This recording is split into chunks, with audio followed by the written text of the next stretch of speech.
Thank you very much. So the topic is Gen AI on the edge, and this is a topic that has been referred to several times in other talks. But this is I chose this topic because it was on my mind constantly, and I want to share with you things that are interesting to me. I'm always on the search and look out for interesting topics. So I hope you like it. First, I start with the past trends and the hypothesis that I have of why Edge AI is going to be important, and look into the future of Gen AI. And the same topic that you asked the question, I want to touch on that topic a little bit. And challenges, roadblocks, research frontiers. So for those of you who are from academia, want to do research, I just picked some interesting topics that you can expand on. Then I will talk about software and hardware and service, three components that's gonna take the industry of Edge AI forward. So here is my rough timeline of the technology, of computer technology coming up. Starting from 70s, IBM mainframe, then PCs came along, then someone connected those PCs, and then we had the internet, and then the big thing is that industries adopted internet, had a dot-com explosion, bubble, and then there was the advent of Google, search engines, again, some kind of centralizing all those dot-com into one place. And then we had the smartphones, and then we had cloud, and as you know, cloud started way back, but really for the past decade, it changed infrastructure on many industries and technologies. And I think right now, looking forward, AI is going to be as significant as any other breakthrough that we had in technology. And then my hypothesis is that there's kind of a pendular movement up and down. So what do you think is common between things that are on the top side and things on the bottom? And I think it's the difference is that you have a movement towards centralized one big entity component like mainframe, internet, Google, search engine, or cloud, which needs a lot of infrastructure, big institutions or governments. And then you have dissemination of that technology among people and adoption by people. And that's when a lot of magic happens. Like when you have PCs, like first Apple Macintosh, no one knew what to do with it. But when you give it to people, creativity and innovation takes off. And I think that's why a lot of the new breakthroughs in AI would happen among the people, and a lot of it would happen on the edge. But now there is looking into the future of AI. That's where we stand at beginning of LLMs, which we call large language models. And it started kind of slowly. We had word embeddings, interesting. You can have vectors and numbers representing words. That's cool. Then we had a large training data set. Basically, the entire knowledge of humanity went into training these models. And we had the transformers and diffusion models for the graphics. And now we have ChatGPT, chatbots, assistants, and where we are right now. And I think what's happened is that it's a new interface between humans and computers. So when you talk to an LLM or GPT, you're not just talking, you're programming. So it's a new programming language. And soon you will be able to give commands and ask it to write the code for you and execute it. And that's where we are going with the agentic innovations. As Bala mentioned, there's so many examples, like 99 Raven is one of them, like creating CMO level agent that does all the research and that goes into market at a very high level. And these agents will be able to accomplish tasks. You give them goals, they go do it for you. They're interactive. You can adjust their course. And hopefully they will have more capacity to hold on to the memory, to stay the course. You can give them more complex tasks, and so on. And the planning, reasoning will all on from GPT. We had some, I would say, it's initial steps of reasoning in LLM, but that's impressive. I use it a lot and I like it. And then you have decision making. So now we're creating new agencies. And by agency, I mean it could be somewhat kind of like entity or institutions, not that big, but they're becoming agents. They can do things in the world. And the next step, which is a bit sci-fi, but it's maybe long time in the future. It's not possible yet, all of it, but maybe I think we're going towards it. We're going to have like artificial general intelligence. It could come up with a different name. That's just the name I give it, because these terminologies keep changing. But basically, you could have an intelligence that has built on top of the previous architectures and knowledge base. They can have general knowledge of humanity. It could be interdisciplinary. It could be like a knowledge of a PhD level in physics, and then also a real estate agent. I just doesn't matter, but it could be like in a vast access to vast knowledge and expertise, and it could learn and become better over time. Then you could have problem solving, innovation, autonomy, and then we will move to robots that are somewhat autonomous down the line.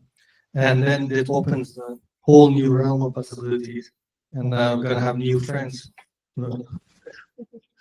So now a bit more down to earth. So what are the actual problems that we have? Challenges. Obviously, we don't have that much resources. The more advanced LLMs are resource intensive. We have limited computation memory.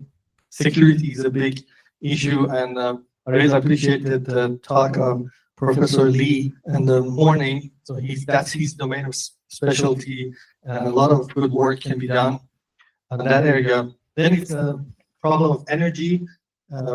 For the edge, obviously, it's how we provide the energy on the battery side or solar, but in the bigger picture, like all these data centers and computational supercomputing, they're very power hungry. So we need to be thinking about sustainability and scalability, especially for edge.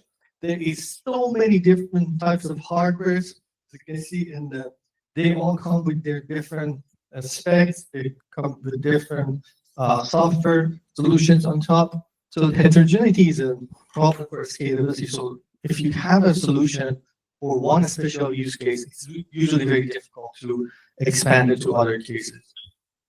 And also the device management. So it's not just you implement the solution, you have to take care of that device, you have to monitor it, you have to make sure it's working all the time. So that's some research areas that are really active.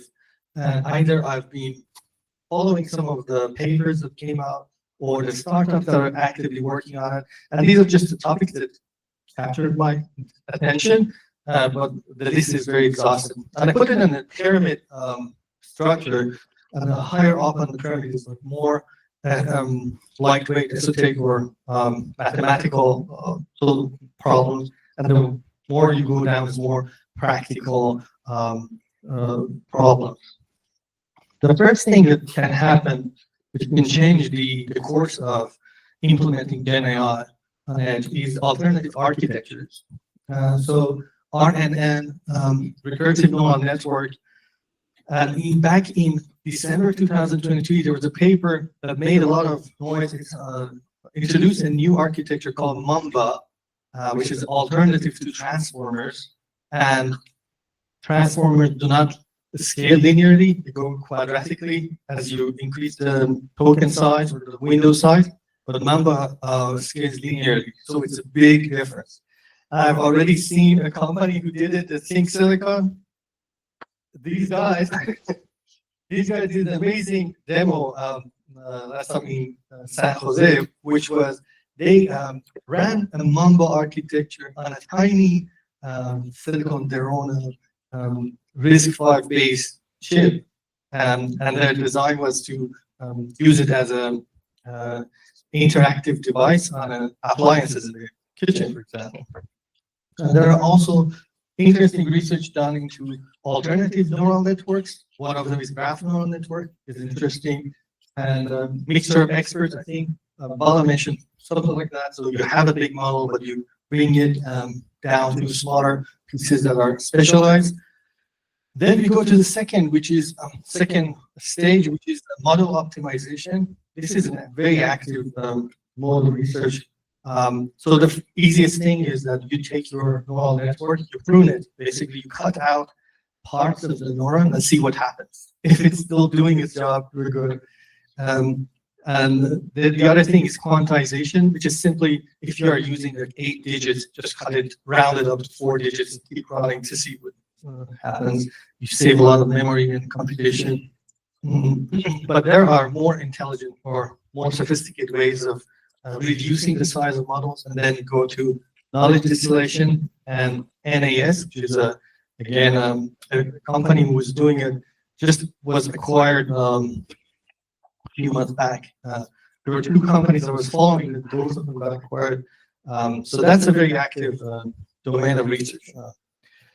And then, of course, security, I will not go through it, but you can have hardware solutions for security. You can have all kinds of creative ways of doing like combination of cryptography and like other means of encoding your data. And it's not only your data, but you want to protect your AI model as well, because that's your IP, and you want that to be vulnerable. So the whole thing has to be protected on the edge. And hardware optimization, I'm not going to go through it, but there's a lot of accelerators. Accelera was mentioned quickly by Sven. In memory computing, it will save you a lot of headache in terms of size. And also the architecture level design would be, I think, great. If any breakthrough happens in that, would change the whole pyramid. And finally, I think what is at the bottom, and it's not as interesting or sexy as the other topics are, but it's still a very important part of the pyramid, is the edge and cloud collaboration. You will still need networks and near edge networks. You want to be able to manage them. You want to be able to make sure that you get analytics from them and they're working properly. Okay. Now, I just go through the topics. I don't just take more of your time. So these are the top 4 that I thought are interesting areas for collaboration and research and development in the software area. Of course, edge and cloud collaboration and orchestration is my most interesting topic that I'm getting to. And if you want to talk about it more, can talk after that, after this event. Model compression, optimization, security, privacy, and energy management. It's just the same thing. I just reordered it in terms of what could be contributed to the advance of AGI. And the same thing on the hardware side. This is mostly my experience as I came across. And I again prioritize what is most in demand on the hardware as I see it. I think robotics would be a big driver of demand for hardware, because that's what drives robots, and also autonomous cars. And then hardware for local and sensitive information. You need edge computing on different offices in different places, and that was the example of core access that Tara talked about. And we're going to have amazing laptops. We can slightly modify gaming laptops now to be AI ready and to have all the software that you need on them, and GPU powered. And if Bala's 5-year-old laptop could run, imagine what you can do with your own workstation and laptop. So I think those would be amazing to have going forward for all the researchers or for people who want to try and develop on AGI.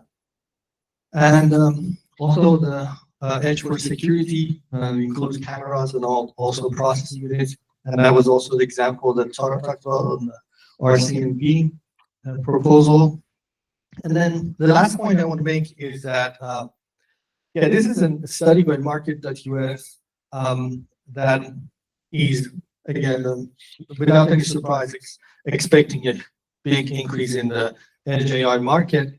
But it's also saying that 52% would be hardware, 21% software market share, but 26% will be service. So all these software that you see still not as big as the demand or service that you can provide for implementing and adopting the edge AI.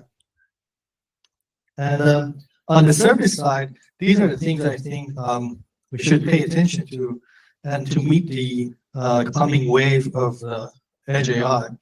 We're going to need a lot of people with advanced knowledge of both hardware and software. We're going to need edge AI engineers, and we haven't trained or educated as many edge AI engineers as possible. That's why Pedro here is, when I asked him, let's come together and create a course. He's an educator at the McMaster University, and we're planning to have this educational course to go through a lot of these platforms, what edge AI is, covering both data science and the hardware side. And yeah, so the deployment would be big and difficult. Monitoring and analytics would be an important part. And it will be a continuous service. It's not just one time. And also we'll talk about partnership. And that's the whole goal of this kind of event, is to bring people and to join our forces and create a powerful partnership among us to also make Toronto, which is already an AI hub, to be an edge AI hub as well. Yeah, thank you.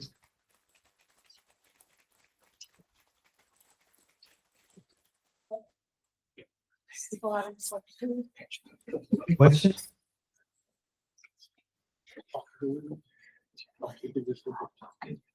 Your presentation was very insightful, especially with the predicted future states of these large language models and how it's sort of follows a pattern of disaggregated and then aggregation of technology. In your opinion, where do you see, since you're sort of looking well into the future, where do you see the physical world bonding with the AI world? What does that look like to you in terms of autonomous cars? We haven't even mentioned eVTOLs, which are going to be approved by the FAA probably by the end of next year, if not middle of next year. Where do you see the aggregation of all of this, the physical, the atoms with the ones and zeros? Wow. No, the biggest change is that the humans and machines interacting now are face-to-face, right? So machines will be talking to you, and you will be talking to machines, and there will be a symbiotic relation and cohabitation with humans and machines going forward. And they can affect physical world. So they're not just what they say virtual reality anymore.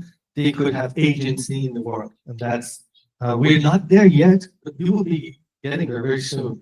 So machines with human embodiment in them. Yeah, that could be in the horizon. Human-like embodiment.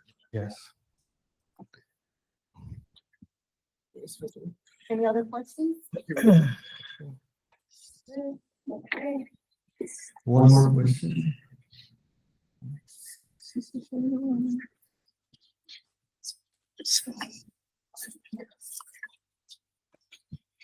Hey, you mentioned that there's not quite enough focus on edge cloud collaboration. Could you elaborate a little bit more on what those gaps you're seeing are and what the future might look like in that space specifically? Yeah. So it ties back to not that there's not enough attention, but there's not enough solutions, all-rounded solutions for it. And it goes back to heterogeneity of the edge devices. And because we have so many variety of edge devices, it's difficult to tie everything back into one single cloud solution. And there's also competition between the clouds.